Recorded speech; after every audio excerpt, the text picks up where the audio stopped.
Hello दोस्तों, एक बार फिर से स्वागत है आप सभी का हमारी पॉडकास्ट चैनल में, जिसमें हम हमारी पूरी कोशिश करते हैं कि हेल्थ रिलेटेड सारी बातें आप तक पहुंचे।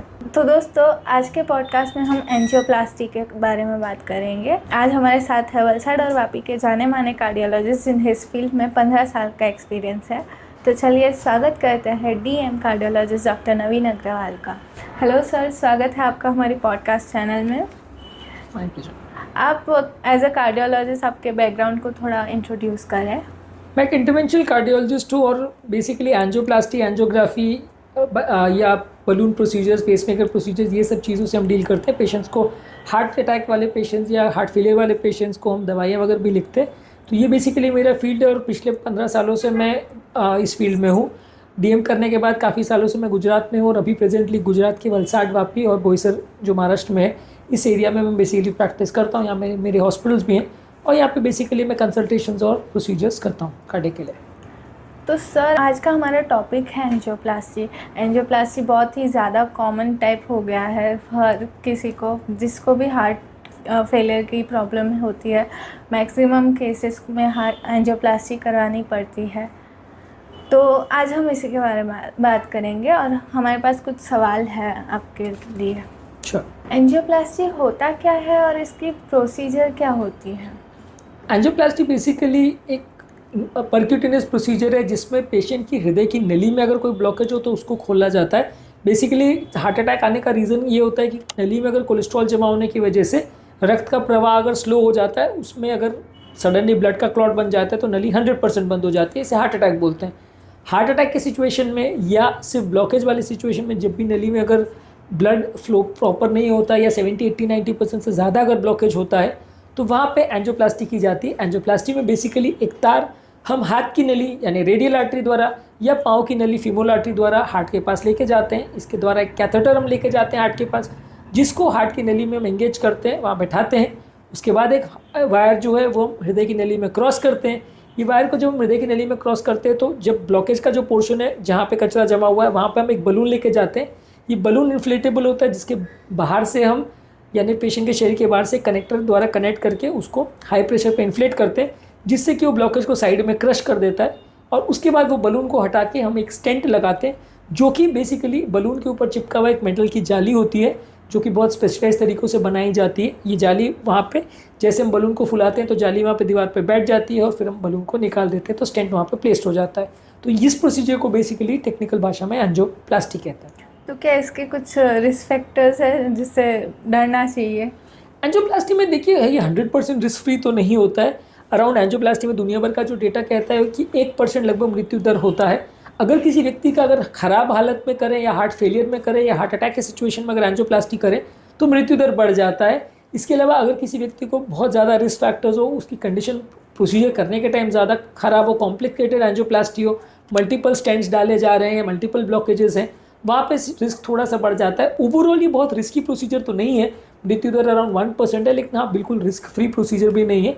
थोड़ा बहुत इसमें रिस्क होता है और ये risk case to case condition patient की देख के उसके हिसाब से वेरी करता है। ये प्रोसीजर किसके लिए रेकमेंड की जाती है, या हार्ट अटैक के बाद या फिर ब्लॉकेज के बाद? अगर किसी व्यक्ति को हृदय की नली में ब्लॉकेज है, अगर किसी व्यक्ति को हार्ट की कोई बड़ी नली, हार्ट की वैसे 3 बड़ी नलियाँ होती है, उसकी बड़ी बड़ी ब्रांचेज होते हैं, किसी बड़ी नली में या उसकी बड़ी ब्रांच में अगर 70% से ज़्यादा ब्लॉकेज हो तो वहाँ पे एंजियोप्लास्टी रिकमेंडेड है। खासकर तब जबकि पेशेंट को बीमारी से संबंधित कोई लक्षण हो, जैसे चलने में सांस फूलना, घबराहट होना, बेचैनी होना, धड़कन बढ़ना, इस तरह के कोई लक्षण हो तो किया जाता है। अगर किसी व्यक्ति को 70% से कम ब्लॉकेज हो या कोई लक्षण नहीं हो तो यूजली एंजियोप्लास्टी अवॉइड करते हैं वहाँ पे भी। लेकिन हर केस में कितना ब्लॉकेज है, किस नली में है, कितना % है, कितने सिम्टम्स या दवाइयों से सिम्टम्स रिस्पॉन्ड कर रहे हैं कि नहीं कर रहे हैं, इसके हिसाब से डिसाइड होता है कि एंजियोप्लास्टी करना है कि नहीं।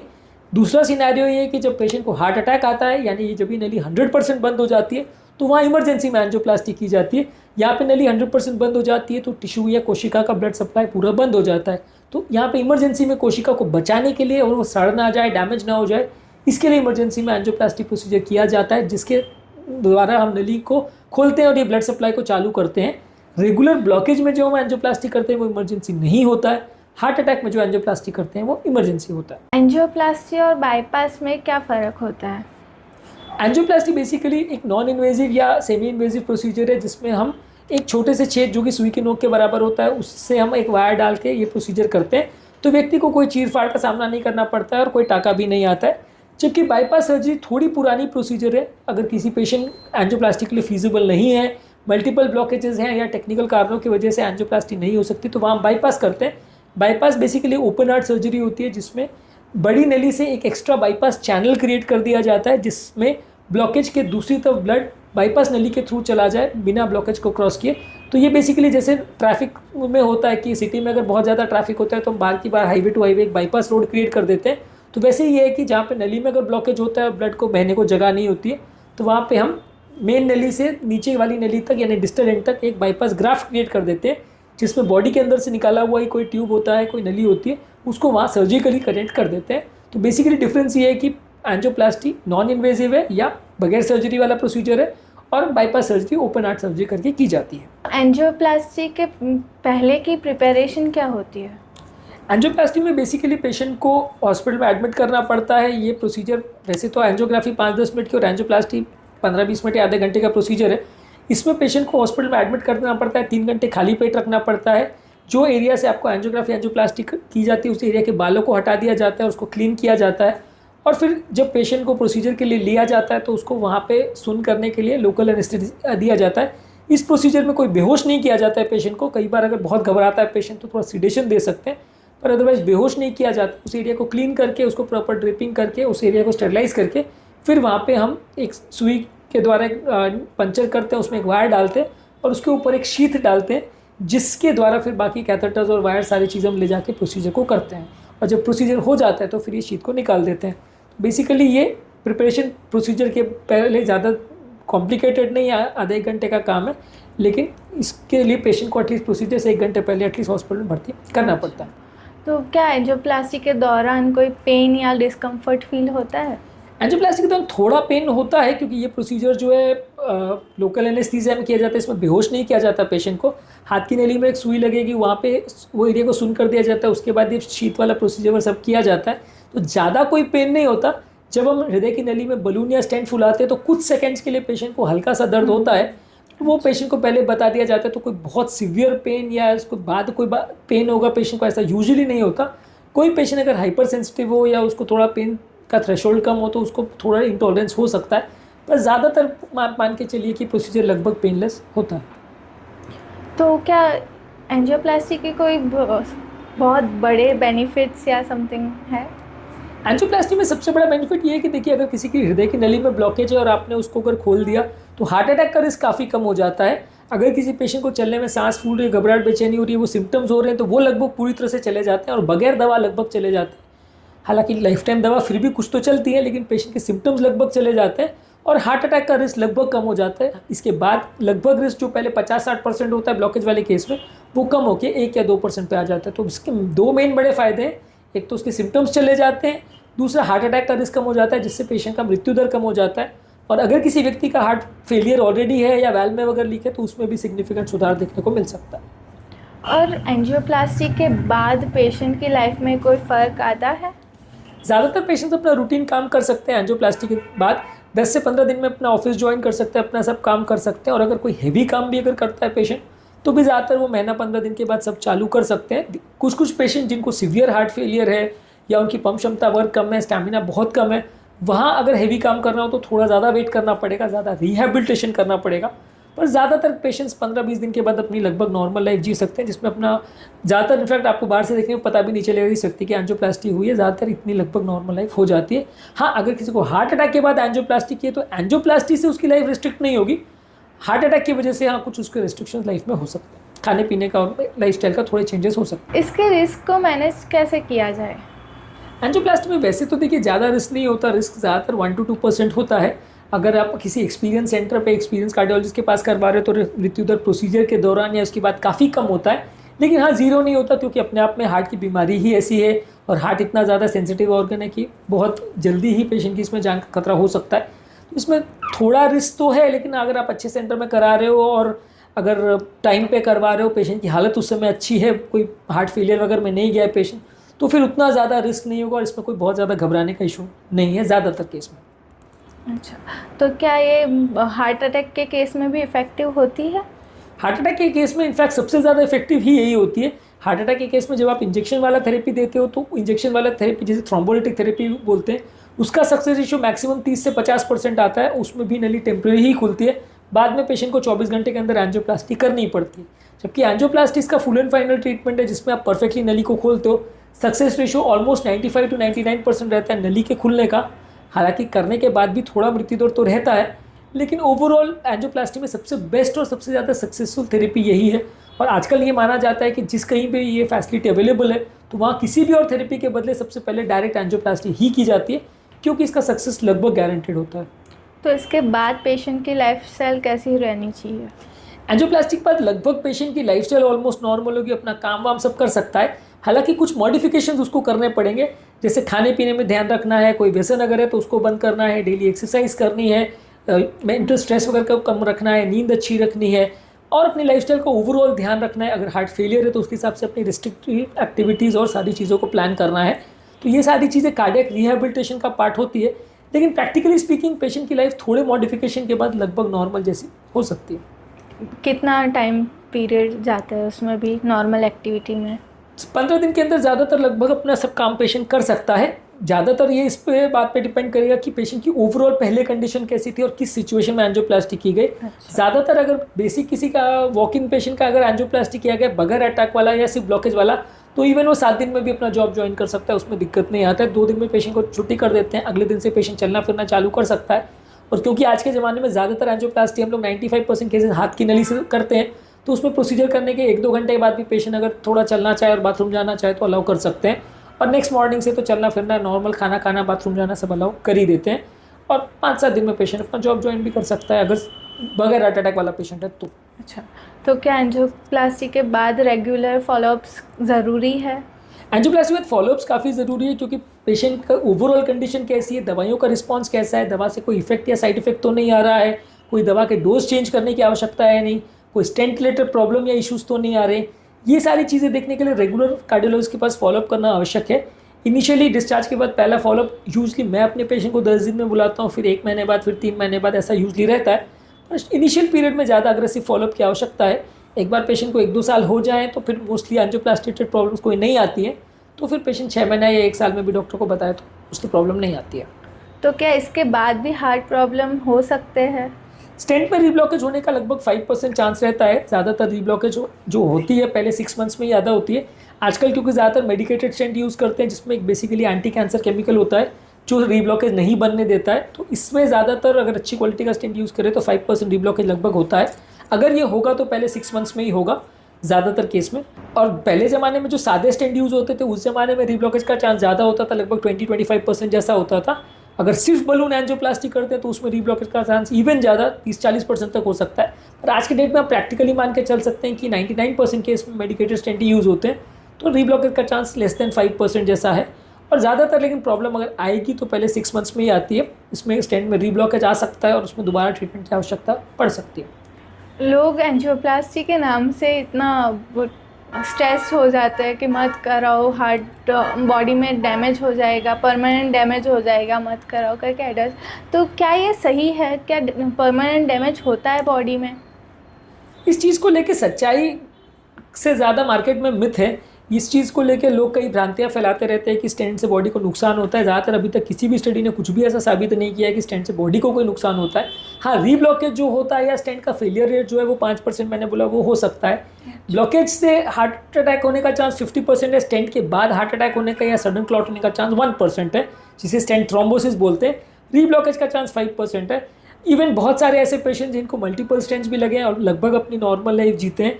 ज़्यादातर प्रोसीजर के दौरान प्रॉब्लम होने का चांस 1-2% रहता है। थोड़ा सा रिस्की प्रोसीजर डेफिनेटली, मैं ऐसा बिल्कुल नहीं कहता हूँ कि ये कंप्लीटली रिस्क फ्री प्रोसीजर है, लेकिन ज़्यादातर इसके बारे में बहुत सारा डर फैलाया गया है, खासकर उन लोग के द्वारा जिनका कोई वेस्टेड इंटरेस्ट है इसके खिलाफ बोलने का, या उन लोगों का जिनको प्रोसीजर के दौरान कुछ प्रॉब्लम आई है। अब वैसे क्या है कि 100 में से 98% लोग को प्रॉब्लम नहीं आएगी, पर वो 1-2% लोग को जिनको प्रॉब्लम आती है वो ज़्यादा वोकल होते हैं और वो ज़्यादा उसके बारे में नेगेटिव प्रचार करते हैं। जबकि जो 98% जिनको सक्सेसफुल होता है वो कुछ बोलते नहीं है, वो चुपचाप अपने घर जाकर दवाइयाँ लेते हैं और घर पे पीसफुली रहते हैं, वो उतना कमेंट नहीं करते। पर अनफॉर्चुनेटली हमारी सोसाइटी ऐसी है कि ज़्यादातर जो फेलियर वाले केसेस रहते हैं जिनके साथ कोई प्रॉब्लम या कॉम्प्लिकेशन, भले छोटी या बड़ी कोई भी कॉम्प्लिकेशन रही हो, वो लोग बहुत ज़्यादा वोकल होते हैं और वो हर सोशल मीडिया में जाके अपना नेगेटिव प्रचार करते हैं। तो ये सारी चीज़ें सोसाइटी में फैलती है। आप प्रैक्टिकली अगर देखोगे, इंटरनेशनल डेटा देखोगे, तो बहुत ज़्यादा इसमें फेलियर रेट्स नहीं है। ज़्यादातर केस में ऑलमोस्ट 95% केस में आप मान के चलो कि सक्सेस रहता है। 1-2% इसमें डेफिनेटली रहता है और 2-4% में रीब्लॉकेज का या लॉन्ग टर्म प्रॉब्लम्स आने का चांस और रहता है। जिन लोगों को हार्ट प्रॉब्लम है या फिर एंजियोप्लास्टी जिनकी हो गई है, उनके लिए आप लाइफस्टाइल चेंजेस क्या रेकमेंड करोगे?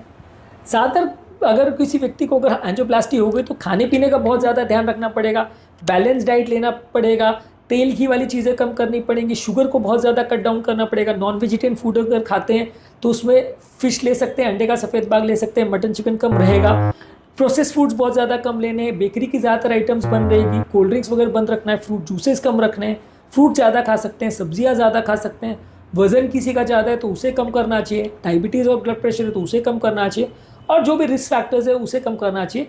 दवाइयाँ लेने के अलावा ये सारी चीज़ें आपको करनी चाहिए। दवाइयाँ तो खैर लेनी ही है, ये सारी चीज़ें साथ में करेंगे तो ज़्यादा अच्छे रिजल्ट्स मिलेंगे। जो लोग स्ट्रेस बहुत लेते हैं, हार्ट इश्यूज़ है जिनको, सॉरी, जो लोग स्ट्रेस ज़्यादा लेते हैं, जिनको हार्ट इश्यूज़ है, अनहेल्दी ईटिंग, सेडेंटरी लाइफ, ये सब का हार्ट इश्यूज़ में ज़्यादा इफ़ेक्ट होता है। मेंटल स्ट्रेस होने से ब्लड की क्लॉटिंग टेंडेंसी बढ़ जाती है, और इनफैक्ट जो risk factors conventional heart attack के लिए हैं, जैसे बीपी, शुगर, कोलेस्ट्रॉल, ओबेसिटी, ये सारी ही चीज़ें डायरेक्टली या इनडायरेक्टली मेंटल स्ट्रेस से अफेक्ट होती है। तो डेफिनेटली अगर किसी को मानसिक तनाव है तो उसको हार्ट अटैक होने का या प्रोसीजर के बाद भी प्रॉब्लम्स होने का चांस कुछ ज़्यादा तो होगा। हालांकि ये सारी चीज़ें मैनेजेबल है और प्रॉपर वे में अगर पेशेंट को काउंसलिंग या गाइडलाइंस दिए जाए, दवाइयाँ दी जाए, तो ज़्यादातर केस में दिक्कत नहीं आती है। पर इसका थोड़ा डेफिनेटली इफेक्ट होता है कि जो लोग ज़्यादा स्ट्रेसफुल लाइफ जीते हैं उनको थोड़ा प्रॉब्लम्स आने का चांस ज़्यादा रहता है। तो एंजियोप्लास्टी के बाद आप कोई एक्सरसाइज या डाइट रेकमेंड करोगे? एंजियोप्लास्टी के बाद आपको डेली एटलीस्ट वॉकिंग तो करना चाहिए। मैं नॉर्मली लगभग 1 घंटा वॉकिंग रिकमेंड करता हूँ। बने जितना ज़्यादा स्पीड में व्यक्ति को चलना, एक्सरसाइज करना चाहिए। इसके अलावा running, jogging, swimming, dancing, aerobics, इस तरह की एक्सरसाइज कर सकते हैं। थोड़ा बहुत वेट लिफ्टिंग भी कर सकते हैं, बहुत ज़्यादा नहीं, पर इनिशियल फेज में एटलीस्ट थोड़ा बहुत वेट लिफ्टिंग भी कर सकते हैं। इसके अलावा आप खाने पीने का, तो जैसे मैंने कहा कि आपको बेसिकली ये चीज़ों पर ध्यान रखना है कि आप एक बैलेंस डाइट लीजिए, एक संतुलित आहार लीजिए, प्रोटीन्स हेल्दी ज़्यादा लीजिए, हेल्दी फैट्स लीजिए, विटामिन मिनरल्स ज़्यादा लीजिए, कॉम्प्लेक्स कार्बोहाइड्रेट ज़्यादा लीजिए, मीठी चीज़ें कम रखिए, प्रोसेस फूड कम रखिए, फ्रूट जूसेस कम रखिए, बेकरी की चीज़ें कम रखिए, और ज़्यादातर हेल्दी चीज़ें जो डिफाइंड रहती है ज़्यादातर वही चीज़ों को ज़्यादा प्रयोग करें। ये सारी चीज़ें जो है हमने ऑलरेडी अपने चैनल पे बहुत सारे वीडियोस में डिस्कस किए, क्या खाना है क्या नहीं। आप चाहे तो उन्हें चेकआउट कर सकते हैं, लेकिन ओवरऑल एक हेल्दी लाइफस्टाइल रखने से और इसके प्रिकॉशंस को रखने से, डाइट वगैरह का ध्यान रखने से प्रॉब्लम्स होने का चांस सिग्निफिकेंटली कम हो जाता है। एंजियोप्लास्टी के बारे में आप कुछ और बताना चाहेंगे हमारे व्यूअर्स को? मैं आज में यही कहना चाहूँगा कि एंजियोप्लास्टी के बारे में एक थोड़ी अंडरस्टैंडिंग होना ज़रूरी है, इस प्रोसीजर को जानना और समझना ज़रूरी है। ज़्यादातर लोग, कोई इसको लेज़र टेक्नोलॉजी से कंफ्यूज करता है, कोई इसको कुछ और चीज़ से कंफ्यूज करता है, किसी व्यक्ति को स्टेंट का कॉन्सेप्ट नहीं पता होता है। तो ये सारी चीज़ों के बारे में अगर आपको बेसिक जानकारी अगर है तो आप इसको बेटर वे में मैनेज कर सकते हो, और एटलीस्ट आप जो मार्केट में जो फैलाई जाती है मिथ्स, उसके चक्करों में नहीं पड़ोगे और गलत ट्रीटमेंट के चक्करों में नहीं पड़ोगे। तो इसमें आपको एटलीस्ट पता होना चाहिए कि कॉन्सेप्ट क्या है और क्यों दुनिया भर में 95 to 99% केस में ये हो रहा है आज की डेट में। अब सारी दुनिया वाले बेवकूफ़ तो नहीं है कि वो ये प्रोसीजर फॉलो कर रहे हैं तो कुछ गलत कर रहे हैं। डेफिनेटली इसके साथ डेटा बहुत ज़्यादा है और दुनिया भर में ज़्यादातर लोग यही कराते हैं, पर मार्केट में जो भ्रांतियाँ फैली हुई है, जो भ्रम फैले हुए हैं, जिसकी वजह से लोग अननेसेसरी डरते हैं और जहाँ ज़रूरत भी होती है वहाँ पे भी नहीं करवाते, उसके बारे में जानना और समझना ज़रूरी है। एक बेसिक अंडरस्टैंडिंग इसके इफेक्ट्स, साइड इफेक्ट्स और इशूज़ के बारे में आपको रहेगी, तो एटलीस्ट आपको पता रहेगा कि क्या एक्सपेक्ट करना है और कब प्रॉब्लम हो सकती है, कब नहीं हो सकती, कब करना है, कब नहीं करना है। इस बारे में जानकारी कॉमन पब्लिक को होना आवश्यक है। पर सर आजकल तो सोशल मीडिया पे ऐसी मिथ्स, और किसे ट्रस्ट किया जाए? कोई बोलता है ये करो, कोई बोलता है वो करो, बट एक्चुअली क्या करना चाहिए? ये देखिए, एक चीज़ है कि जो डेटा साइंटिफिक है और जो डेटा मल्टीपल है, उस फील्ड से रिलेटेड एजुकेटेड लोग बोलते हैं, उसमें ज़्यादातर लोग जो रिकमेंडेशन है उसको आप फॉलो कर सकते हैं। हालांकि देखिए, इस मामले में कौन व्यक्ति बोल रहा है और वो कितनी अथॉरिटी के साथ बोल रहा है और किसको किस फील्ड में कितना एक्सपीरियंस है, उसके बेसिस पे आप ट्रस्ट को डिसाइड कर सकते हो।